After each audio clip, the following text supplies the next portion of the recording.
Welcome to Women Business Voices of Central Florida. I'm your host, Ariel Faith. Your voice matters here. Women of Central Florida building businesses with heart. Your voice, your story, your truth.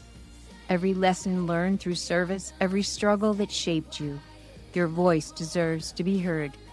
This is where voices rise.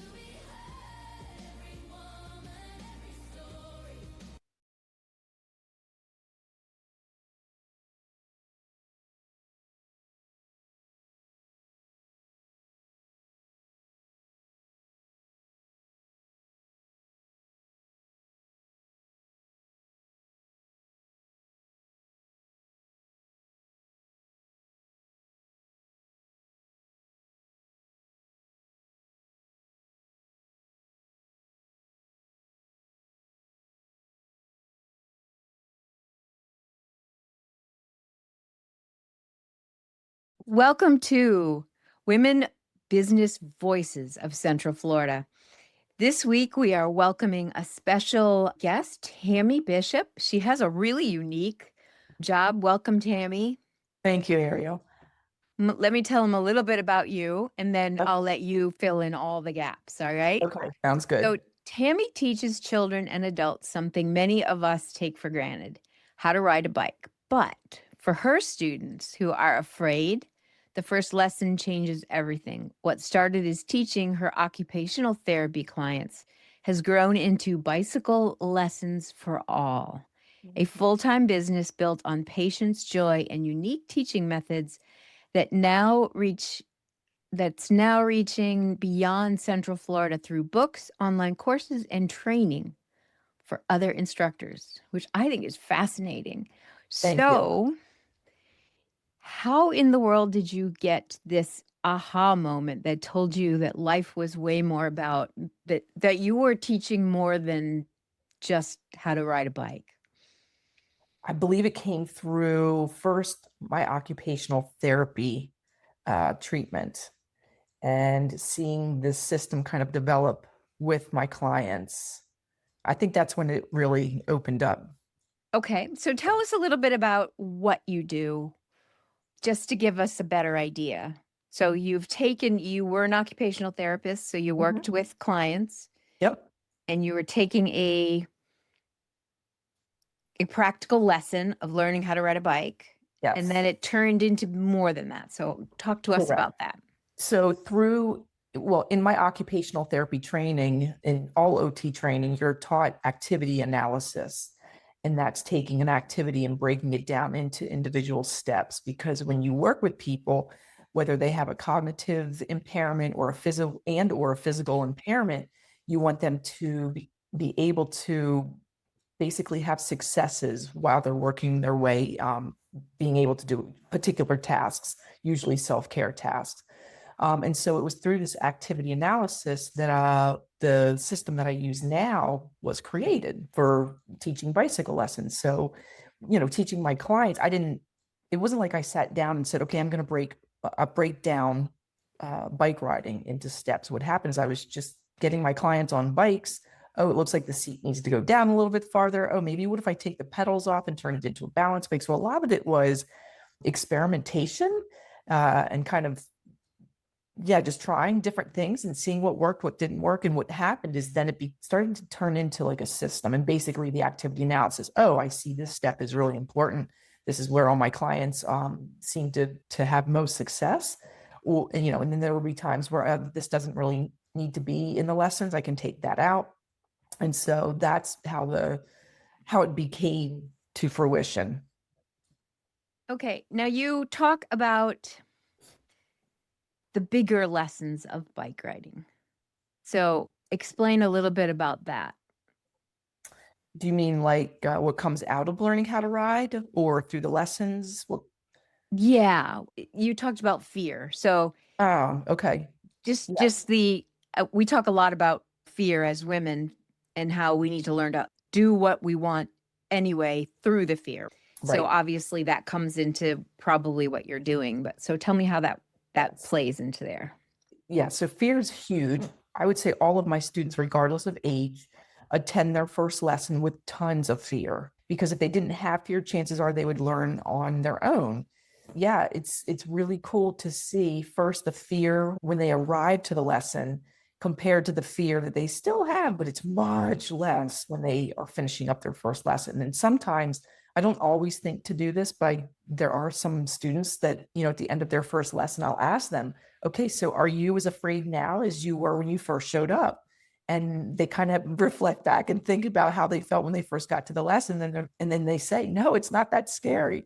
And I just had a student this weekend, an 11-year-old girl who was incredibly afraid to learn how to ride a bike, and her grandparents are the ones who brought her.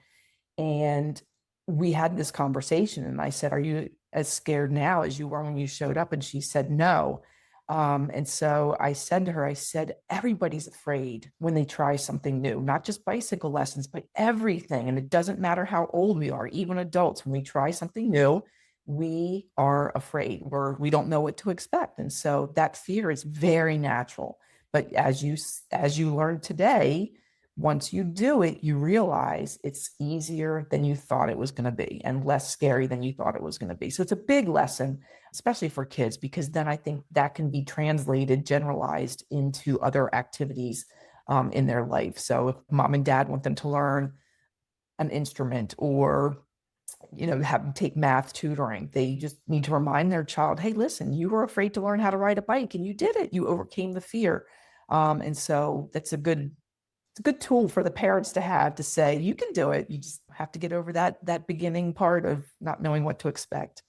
Yeah, and normalizing it, right? Exactly. Yeah, Yep. absolutely. Yeah, we all have fear. I have fear every time I try a new sport. I have fear, especially when I'm learning. So, We do. Anytime you're doing anything that you've never done before, there mhm. is a level of apprehension, Yep. fear. Yes. It might be severe, or it might just be like, oh, you just never know until you get Right. yourself in there. And then you could say to yourself with that fear, you're either going to stop, not do it because of the fear, or you Right. can do it despite the fear Hmm. and then explore the outcome. Like you could have that Yeah. adventurous soul, right? And Yes. the more we teach people and ourselves to be more, I don't know, adventure based rather than Sure. fear based, or Hmm. just normalizing that fear. It's not a bad thing. It just is. It's giving you information. That's it.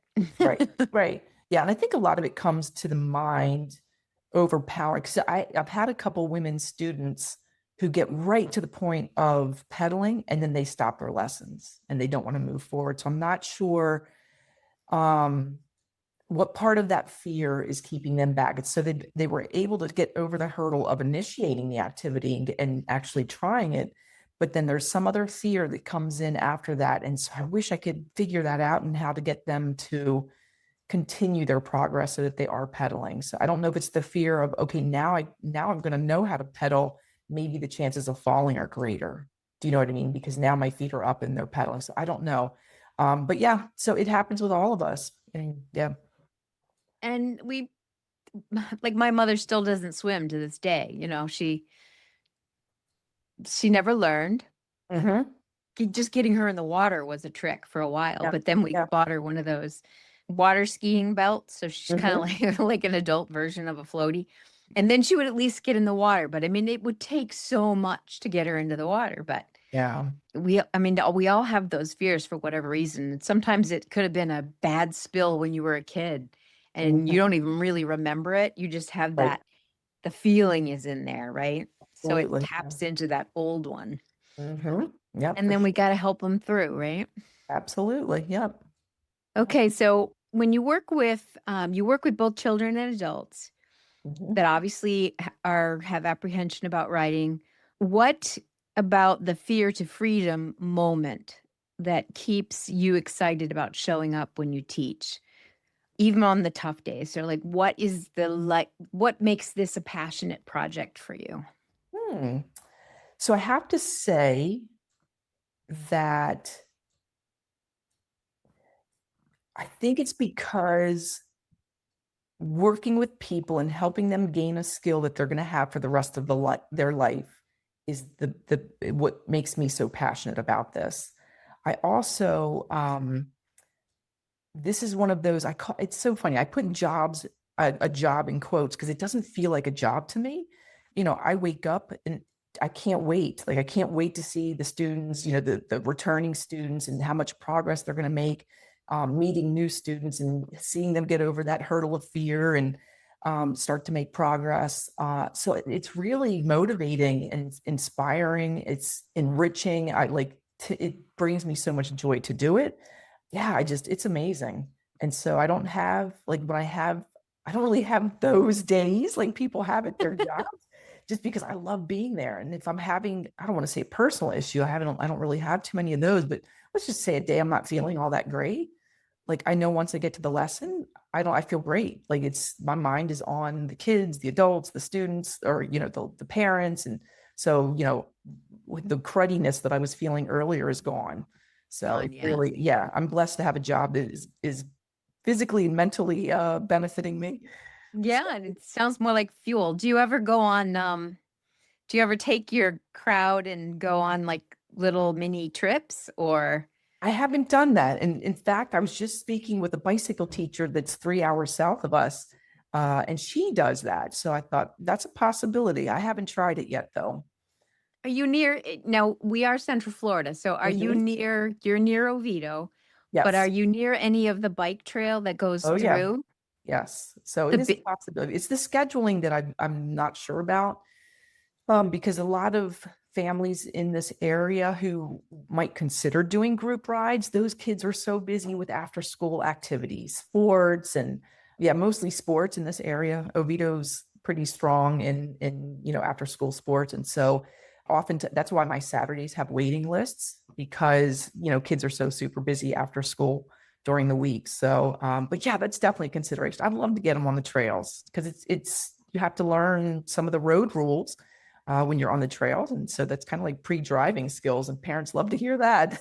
Yeah, it is actually because I forget all that stuff that we were supposed to learn. Um, Uh-huh.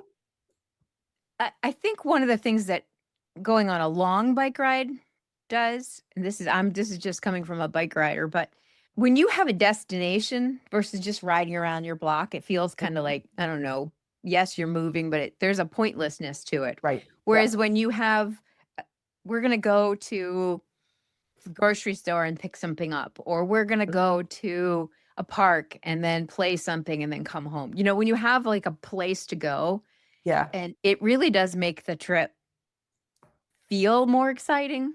Yes. Yeah, absolutely. And like you're actually doing something, not just Yeah, yeah. not just being sort of looking for there's a method to the not necessarily madness, but you have a goal, whereas just riding around there isn't really a goal.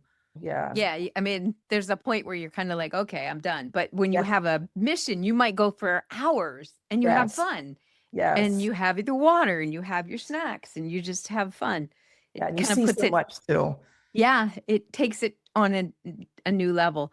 Now, walk us through what happens when somebody comes for a lesson or somebody Mhm. gets involved in one of your online programs. I'm interested to educate the audience so that we know what is it like working with you? How do they get in touch with you?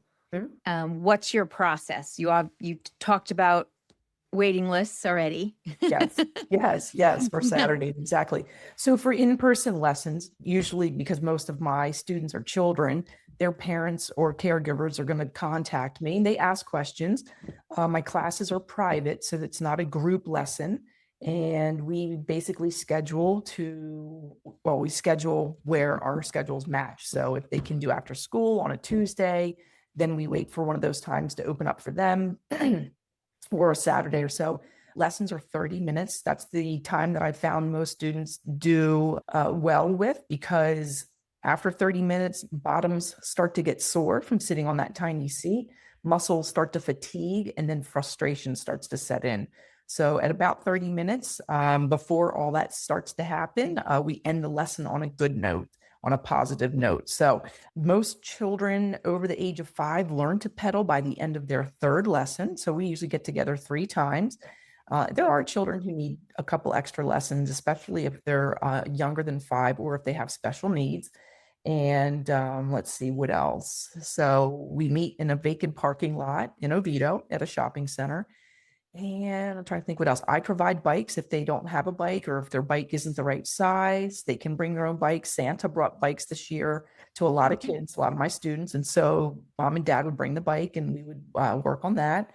So for my online lessons, that's on outschool.com. That's an Okay. online learning platform for children up to the age of 18. And those classes, those lessons are self-paced. So the family can decide when it fits into their schedule. So I'm trying to think if there's anything else that I didn't mention about lessons and the kind of logistics. And that's about it. And then the bike teacher that I was talking to earlier today, she said, well, do you do anything after the kids learn how to ride? Basically, what you were just saying, Ariel, about taking group rides. So what she does is after the kids learn how to ride, to pedal, then she takes them on the trails and teaches them safety. So that's not something I do yet, but definitely considering it. So 2026 is the year to really build my business. I'm super excited because, Awesome. like you mentioned earlier, I'm gonna start teaching courses. And those are for clinicians, OTs, PTs, teachers, tutors, anyone who works with children who might want to incorporate that into their sessions to teach them the system that I use to teach kids and adults how to pedal without training wheels. Try to think what else. And so, yeah, maybe 2026, I'll be adding group rides and adding some more features to just not doing only bicycle lessons. So see. Cool. Sounds like you've got some plans. I sure do. Now, you mentioned that this was in your application notes, but you mentioned that you had in business. We Mhm, all know there's waves, right? There's the ups mhm, and the downs and the struggles. And sometimes we get into, you called it, I think you used the word something like the panic season, something like that. And how you have a lot more strategy in what you do and when you do it. mhm. So how would you explain you shifted from that early phase of the ups and the downs of business into a more leveled strategic method? What did you do inside, like internally and externally? So internally, because I'm a self-paid sorry, what's the word I'm looking for? A private pay therapist, or was a private paid therapist. I was used to the ups and downs of income because when you own your own business, it Right. doesn't, someone's not paying you an hourly or a salary wage. So you don't have that consistent income. And so I had already gotten used to the ebbs and flows of making money, so that when I started the bicycle business, it was on the side of other work. And so Okay. I had those kind of ups and downs, but it didn't seem so, what's the word I'm looking for? It wasn't so scary. But then in 2024, I closed two of the three businesses that I had so that I could focus on the bicycle lessons. And so those ebbs and flows felt a lot stronger. And it's just, basically surrendering and just letting life happen. And so I know, like most people who start businesses, it takes a good couple years for the business to build and to be able to have a more consistent flow of business and income. And so I just, it's my last 2025 was the first full year of just doing bicycle lessons and nothing else.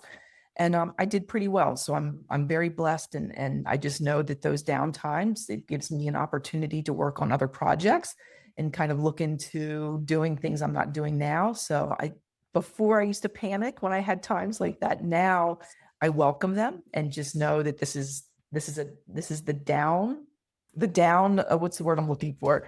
Um, it's kind of like a siesta, and I'm Yeah, getting ready there's a coming wave, out of, right? yeah, Yep. exactly I'll be coming out of the siesta, the nap time, and then I can have a really busy moment and enjoy it. Yeah, I think when we realize that it's just part of the pattern of Mhm. business, Right. and then we start to use those lower time, okay, this is a great time for me to develop course content. It's a good Exactly. time for me to develop a strategy, Hmm. more marketing, that kind of stuff. So it really helps you say, okay, I'm not gonna. I might be eating macaroni and cheese all week, but that's okay. I have food, right? Right. Yeah, absolutely. Like I'll do things, for example, make a new, so I have a sort of, I don't know how clearly it'll come up, but every year I keep track of the number of students I have, what city they're coming from, how did they hear about my lessons. And so in my downtimes, I will reinvent my administration paperwork, things that are more streamlined. So the ebbs and flows, it's, I guess the part that makes it less scary is using those downtimes to really look at all the other stuff that you don't normally have time to look at and to take care of and get in order, maybe come up with a new filing system for keeping track of clients and students and things like that. So yeah. Sounds good. What do you what do you think the greatest lesson that you have learned? I know that's a big question, but in this experience so far Mhm, of letting go of, obviously you work for yourself, so mhm, you know that structure, but mhm, finding tuning it down to one stream of income, right? I mean, mhm. there's a scariness to this. So what has this journey taught you about yourself? The first thing that comes to mind is I'm not afraid to take the journey. But one thing I'm noticing is I have a downfall of knowing how to make this journey more fruitful. So I would like to make more income, but I'm not sure. I guess I'm trying, but I'm not sure if I'm doing it right. And so when for example, this bicycle lesson business, there isn't really, it's, I'm trying to think of it. So let's say that you have a business that you're starting, but other people have done it. Those are the people that you can go to and say, what are you doing? So bicycle lessons until recently I knew one person in Florida who taught lessons, who actually had a business teaching bicycle lessons. Since probably last year, when I started getting serious about this business, I did another look, and now South Florida is filled with bicycle students or teachers. Really? So yes, and that's where the one person I knew who taught lessons, who had a business, he was in South Florida. And so, yeah, so I recently checked into South Florida. I was like, oh my word, there are tons of teachers down there and businesses. So I reached out to one, like I was just mentioning her earlier. And so I guess my downfall is not intuitively knowing how to make my business bigger and stronger. So I what I need to do is reach out to my colleagues. Now I'm thankful that there are some that I can reach out to and ask, what are you doing? And then seeing, is that something I can do? So the woman I spoke with earlier today, she has extensive experience teaching groups at gyms. So she said she was doing 30 people classes, and now she's doing classes with 10 kids for bicycles. So it doesn't seem like that it's a big deal. Whereas I did a class of 3 students, and I was like, this is chaos. And I was like, I'm never doing this again. So it just depends. Like, so maybe I need to, rethink the way I do a group of children but with bicycle lessons. So it's just, I guess, just, you know what I mean? Like, it's not intuitive for me to think of ways and to kind of get out of my comfort zone to make my business more fruitful. So it's like I want it, but I don't know how to do it.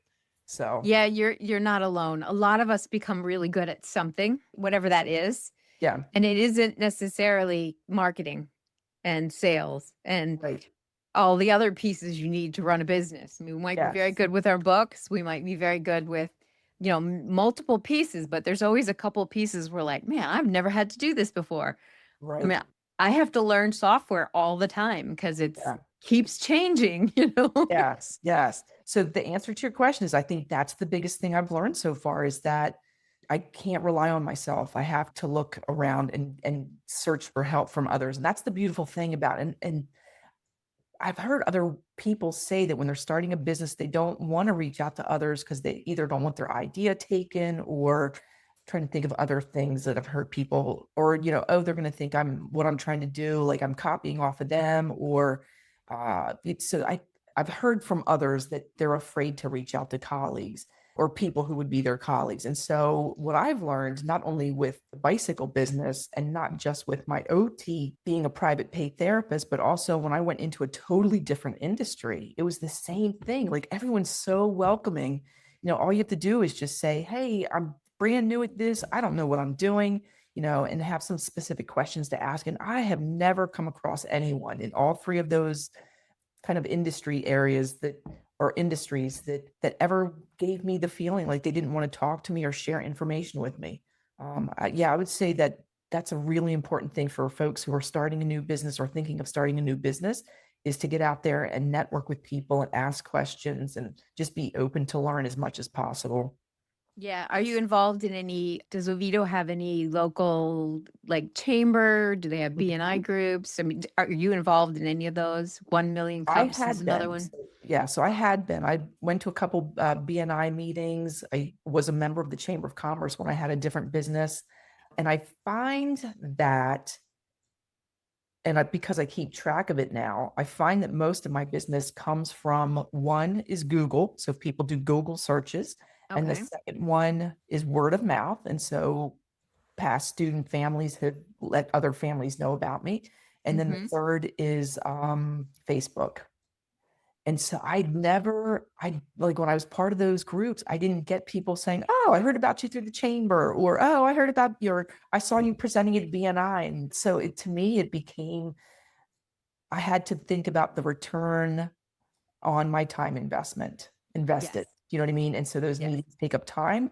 Some of those both of those groups charge. Do you know what I mean? And so for me, it didn't give me a good return time wise and money wise. So I went ahead and let go of those. Yeah. And you have to be in the right room. Like I can see you Yeah. being much more productive in PTA type environments Yeah. in different schools, getting involved in the school system, Yes. so that and then there's charter schools and private schools, and the schools Yep. have children and Yes. children have parents. So, you Yes. know, that seems to be like a good place to It be. absolutely is. Yes. I even tried, there's a big kids expo down at the convention center in summer. And I tried that. And right now I haven't quite broken even yet with that investment, but I did get some interest. A lot of families came over to the table to ask questions, and their kids picked up free stickers and that Yeah, kind of thing. exactly. So, but I really feel like it's more online. I've even had a couple families say they found me on Chat GPT, and I thought, what? Hey, you're doing good then. So it seems to be computer based. You know what I mean? Like where my market is. So yes, Good. in-person meetings, I don't know. They don't seem to be helping much. Sometimes they don't. Every year I assess what rooms I've been in, and is that a room that my people are living in? And Right. sometimes, you don't know until you walk into a room, right? Exactly. Yep. And Absolutely. we build each other up. There's a lot of women's communities that might be good for you because they're business owners that are women Mhm. that are looking to grow, and they do a lot of education in those meetings on business growth, marketing growth, all that kind of stuff. So you take the good stuff or the stuff you like and you kind of throw away the rest, and then it's fine, Yeah. right? Yeah. Absolutely. It's like everything in life, right? That's How right. do if somebody has if somebody's older and they've never ridden a bike and they always wanted to, Mm-hmm. or they live in Florida and they think, man, this is a beautiful place to ride because I Mhm. lived in New England and riding there is very different than riding here. Yes.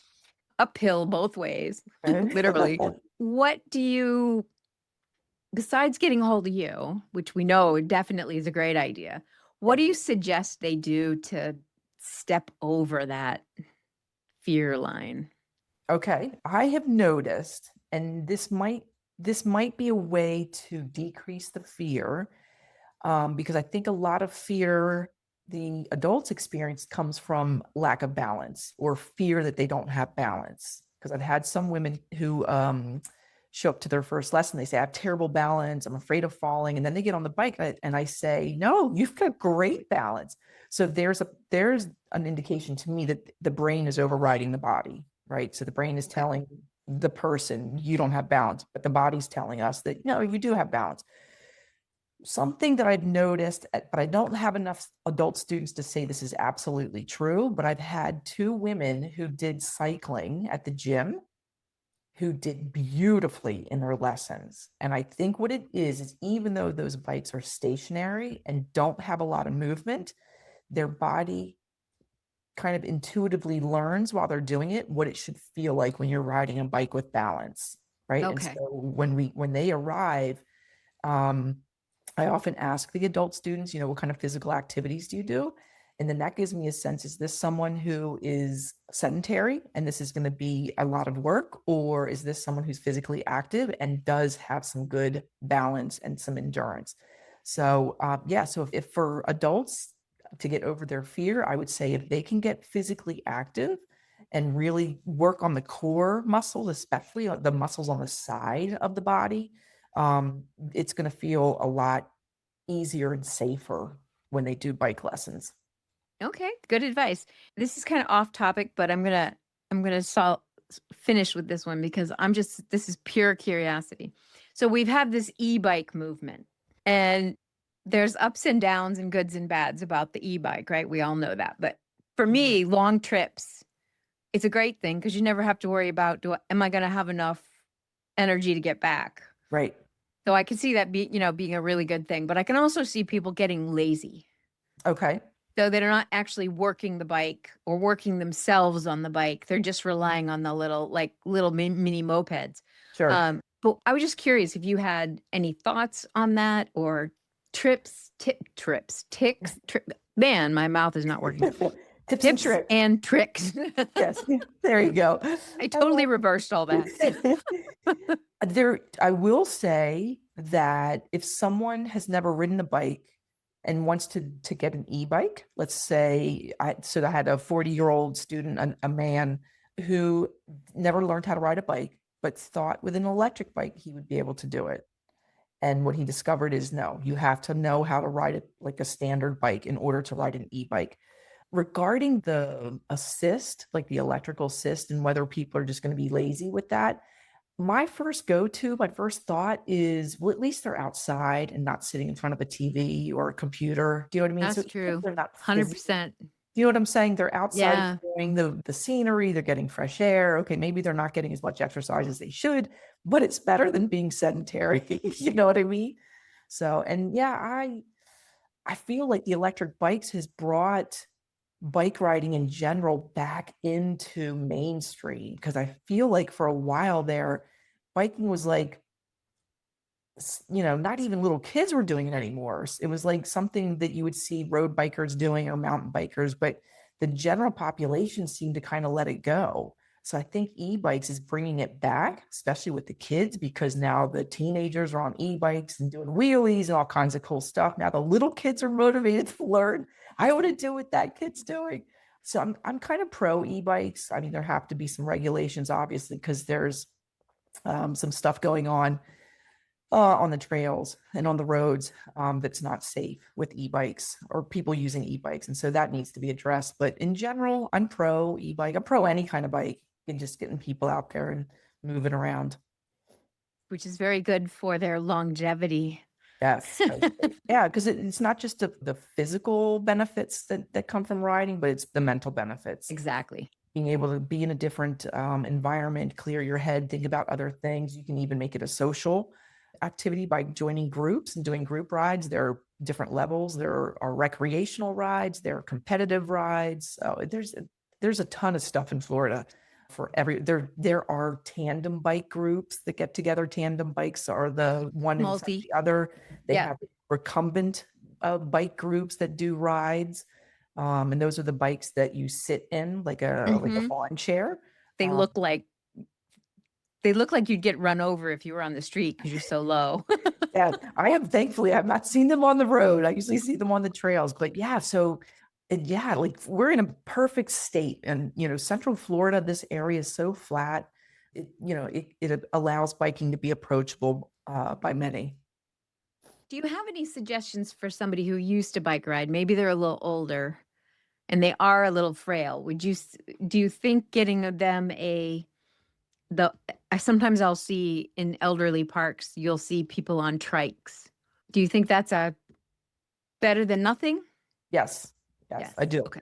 I do caution folks who want to do the trikes because they have a weird steering, like the balance when you steer, it's awkward. You'd have to try it to kind of feel what I'm talking about. But when you turn, it's almost like it wants to throw you off the bike. So even though it's good for people whose balance is challenged, it also can be not so good if they don't have good core strength to maintain themselves on the seat. So, but Okay. I'm starting to see different kinds of tricycles now. Electric tricycles, they're Yep. modern looking, like they're not that traditional big gigantic, three Basket. wheel with a basket. I've seen some really cool three-wheel bikes out there, so I think that's starting to come around too. Yep. Cool. Well, Yeah. every time with all the mental health issues on the work in our area especially, but the being out and seeing green and seeing the blue sky and just those things alone really Mhm. does help people to de-stress and regulate Yes. their emotions. Just stay away from cars and danger Yes. zones. Yes. Yeah, we have tons of trails in Central Florida. Hmm. Lots of places where you can go and it's safe to ride. Yeah, I don't the roads, I knock on wood, I haven't had any scary situations when I ride on the road, but I do get nervous when I do it. And my husband, of course, he's really nervous when I do it. He's like, ride on the sidewalk or ride down the neighborhood roads, don't go on the main road. So it can be scary. And that's why a lot of road bikers are turning in or moving into mountain biking. I say mountain biking, off-road biking in the woods because it can be dangerous riding on the roads. So Yeah. And it isn't the person riding the bike. It's the people in the cars. It's both, it's in reality, but if you're not paying attention and they're not paying attention, that's that's a recipe disaster. for disaster, exactly. Right. If Yeah, one of you is paying attention, you might be able to avoid right. a little bit of trouble, but you're Mhm. still, it's not we have to be safe out there, right? Yes. Yep. And even if you think you're being really safe, like you said, it could be the other person who's totally distracted, not paying attention. And yeah, that could be a recipe for disaster for sure. Yeah, exactly. Well, thank you very much for coming on the Voices of Central Florida. We You are appreciate your welcome. insight and your awesome what you're doing for the community, Thanks, especially Ariel. I down appreciate in it. Oviedo. And I saw on your little paper, you're Sanford. What are some other communities that you serve quite a bit of? Oh gosh. Sanford, Altamont Springs, Maitland, Winter Park, Winter Springs, Castleberry, Oviedo, Chuliota, Geneva, because Oh, wow. I keep track of where people are coming from. Had a student who traveled from St. Augustine. I have families who are coming from Claremont, Ocoee, New Smyrna, Melbourne. I've had 3 families come from Melbourne Beach. Yeah, not as far as Awesome. Tampa. I haven't had anyone from Tampa yet. Not yet. I think I think that's too far of a drive, but that's my goal for 2026 is to teach others so that families have access to in-person lessons closer to them and they don't have to drive 2 hours for their child to learn how to ride a bike. Yeah, that's great. Yeah, Awesome. thank you so much. And we're going to leave your information in the show notes. Okay. Do you have a website? Are you on Instagram, all that stuff? All of I that. know Yep, sure. Yep. yeah, okay. You gave me your website. I'll put all that in the show notes. Okay. And it Thank will you. also be on my website with the information all about you. Okay. Yeah, thank you for this And opportunity. I appreciate it. you're welcome. And if you know anyone else, we're looking to hear the voices of Central Florida. So, Awesome. I will be sending some folks your way. okay. And we're going to wrap this up, but thank you for being here. You're welcome, Ariel. Thanks for having me. Thank you for listening to Women Business Voices of Central Florida. Your voice matters.